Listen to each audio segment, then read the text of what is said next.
Ryan, more FA Women's National League action this Sunday, this time at home against Oxford United.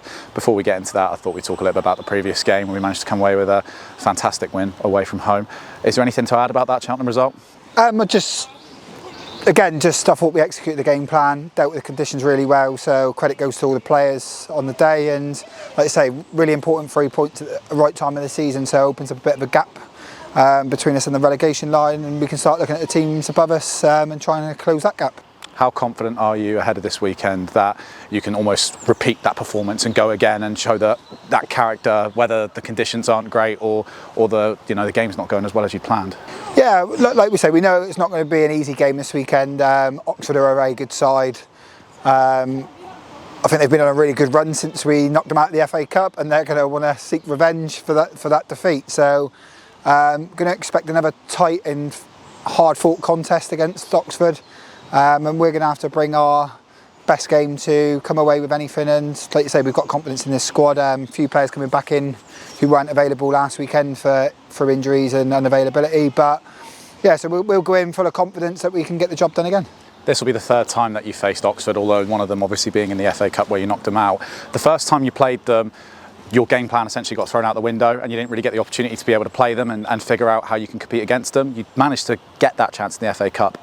In terms of matching you both up, how confident are you that you can potentially pull it off again this weekend?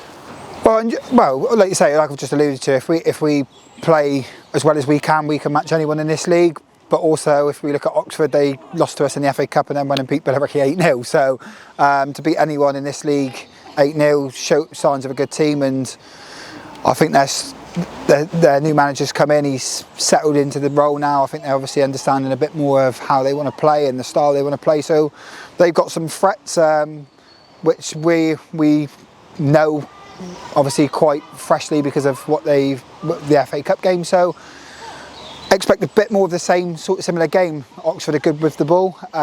They press the life out of you without the ball. So yeah, like you say, we've just got to match them on and off the ball. And like you say, why can't we get a result and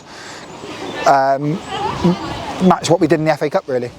Looking away from that game now and almost looking towards the players that you have, last weekend obviously Charlotte Whitmore celebrated her 50th appearance, and there's been plenty of other players that have reached those milestones under your tutelage as manager. How great has it been for you to almost know a lot of those players since coming into the side and see them get those landmarks and those milestones ticked off the boxes? Yeah, 100%. I think it's really important that we have consistency in the squad. We have had players in the last couple of years leave for whatever reason and moved on. But I think we've got a real consistent group here. It's nice to see players like Shah, Lucy breaking that 50-game barrier for the club, and like you say, there's many more appearances in both of them to come.